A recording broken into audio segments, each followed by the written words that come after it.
करतात. मध्यंतरी देवा झिंजाडांचं एक फार सुंदर मी पुस्तक वाचलं, ती एक भाकर तीन चुली, मी त्याच्याविषयी लिहिलं सुद्धा होतं. त्याच्यामध्ये इतकं सुंदर पत्र शेवटी आई त्या मुलाला लिहिते. ती आई त्या मुलाला लिहिते की बाळा, तू परगावी जाऊन शिक्षण घेतोयस, एक काम कर, परक्या गावामध्ये तुझं आपलं कोणी नाहीये. जेव्हा दुसऱ्या गावाला जाऊन प्रगती करायची असते तेव्हा एकच सूत्र पाळावं, पोटात शिरून राहा. कुठल्याही क्षेत्रात तुम्ही काम करा. आज काही विद्यार्थी आणि विद्यार्थिनी सुद्धा इथे आहेत. जेव्हा आपण कुठेतरी जाऊन स्वप्न घेऊन, कुटुंबाचं आपलं स्वप्न घेऊन काम करायचा प्रयत्न करत असतो, तेव्हा खरंच आपल्याला कितीही गोष्टी नाही पटल्या तरी पोटात शिरूनच राहावं लागतं. माझ्या क्षेत्रात काम करताना तुम्हाला असं वाटतं का की सगळ्यांना आनंद होत असेल? संकर्षण कराड्याची 3 नाटकं चालू आहेत किंवा त्याच्या कविता लोकांपर्यंत पोहोचतात.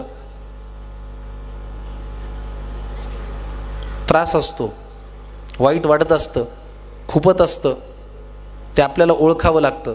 पण अशाही वेळेला आपल्याला त्याही माणसाच्या पोटात शिरूनच राहावं लागतं, दुसरा पर्याय नाही. कारण मी माझ्या मनाशी खून गाठ बांधली आहे की मला 600 किलोमीटर परत परभणीला माझ्या गावाला जायचं नाही आणि ते मी जाणार नाही. आणि ते न जाण्यासाठी हे पोटात शिरून राहणं फार माझ्या कामाला येतं. त्यातनं ठरतं की उद्या आपला प्रवास कसा होणार आहे. क्षेत्र कुठलंही असो, हे सूत्र फार महत्त्वाचं आहे. मग आज कॉम्पिटिशन एवढी वाढलेली आहे. मी मध्यंतरी एक संवाद लिहिला होता आई आणि मुलाचा. मला सुद्धा घरी गेल्यानंतर असं होतं की आई, आज मला ह्या कलाकाराचा त्रास झाला, आज हा कलाकार मला असं म्हणला, आज इथं हे वाटलं. पण त्याच्यावरती काय होतं की आपल्या घरच्यांकडे व्यक्त होण्याशिवाय आपल्याकडे दुसरा काही पर्याय नाही. कारण त्यांच्या इतकं आपल्याला सांभाळूनही कोणी घेत नाही. त्याच्यामुळे कुटुंबही फार महत्त्वाचं आहे. तुम्ही कितीही बाहेर माती का, तुम्ही कितीही चुका, सरते शेवटी तुम्हाला घरी आल्यानंतर जो आधार मिळतो तो घरचाच आधार असतो. हे मला माझ्या क्षेत्रात काम करताना रोज जाणवतं. तुम्ही कितीही सेलिब्रिटी व्हा, घरी आल्यानंतर जेव्हा आमची आई म्हणते घे पानं वाढून, तेव्हा मला असं वाटतं की हां, हे कमावलेलं सगळं संपलं, आपण मुळात हे आहोत.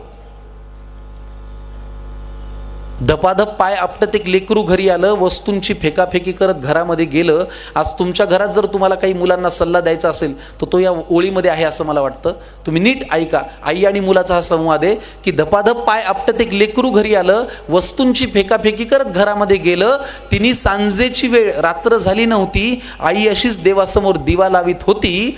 जगासमोर जे चालत नव्हतं ते घरामध्ये मात्र चाललं. बाहेर जे बोलता येत नव्हतं ते लेकरू आईसमोर बोललं. म्हणाला, खोटारडी आहेस तू आई, खोट्या मार्गावर चाललीस, आजपर्यंत माझ्याशी तू खोटच बोललीस. आशीर्वाद देताना काय म्हणतेस की माझं काहीच अडणार नाही आणि माझ्या बाबतीत कधीच काही वाईट मुळी घडणार नाही. आईपासून काय लपतंय? तिच्या लक्षात आलं. तिने बाळाला घोटभर पाणी प्यायला दिलं. हुंदक्यांमधून वाट काढत पाणी पोटात गेलं. आई म्हणाली, आता सांग तुला काय झालं? तो म्हणाला, लोक आई विचित्र झालेत फार, सतत सगळे माझ्यावरती खाऊन असतात खार. त्यांच्या त्या अशांत अस्वस्थ नजरा मला कळतात, जाणवतं मला माझ्यावरती ते खूप खूप जळतात. बरं, माझ्याविषयी माझ्या माघारी बोलतात लोकांजवळ, मी पुढे जातोय ना माझा का पोटात यांच्या कळ? बरं, वाईट याचं वाटतं की या वाईट लोकांचा एक संघ झालाय आणि मी वाईट वागत नसून यांनी मला बाजूला केलाय. आई म्हणाली, बाळा तुला माझा प्रश्नच नाही कळला. मी तुला काय झालं म्हणाले, तू त्यांचा त्रास सांगितला. सोडून दे ना, तुझ्यावरती ते रुसतायत का हसतायत, कारण तुला पूर्ण करायची स्वप्न ही तुझ्याच डोळ्यांना दिसतायत. त्यामुळे तुझ्या अपयशाची लोक पाहतायत, ती सगळी स्वप्ने खोटी कर. तुझ्या अपयशाची लोक पाहतायत, ती सगळी स्वप्ने खोटी कर. दुसऱ्यांची रेघ पुसण्यापेक्षा तू स्वतःची मोठी कर. आणि हे केलंस तर तुझं खरंच काही अडणार नाही. आणि आई आजही तेच म्हणेल, माझ्या बाळाचं वाईट काही घडणार नाही. आईच्या तोंडी देवाचा साक्षात्कार घडला आणि तिने लावलेल्या दिव्याचा लख प्रकाश पडला. तिने लावलेल्या दिव्याचा लख प्रकाश पडला. तर मुद्दा हा की आज स्पर्धेमध्ये, इतक्या कॉम्पिटिशनमध्ये, एवढ्या हेवे दाव्यांमध्ये, एवढ्या इगोमध्ये, एवढ्या रुसव्या फुगव्यांमध्ये आज फक्त आपल्याला स्वतःची रेघ मोठी करण्याकडेच लक्ष द्यावं लागणार आहे. मला नेहमी प्रशांत दामले असं सांगतात, मलाही कधी कधी वाटतं की यार, या लोकांची 6 पॅक बॉडी आहे, आपण सुद्धा करावी. सर मला म्हणतात, ते तुला झेपणार आहे का? तू खातोस वरण भात, तुला होणार आहे का ते? नाही. मग तुझ्याकडे काय आहे त्याचा चार्ट कर. मला आलेल्या विद्यार्थ्यांनाही सांगावंसं वाटेल की आज तुम्हाला जर असं वाटत असेल की अरे त्याला हे जास्त आहे, तर खरंच एक चार्ट करा की त्याच्यापेक्षा तुमच्याकडे काय जास्त आहे.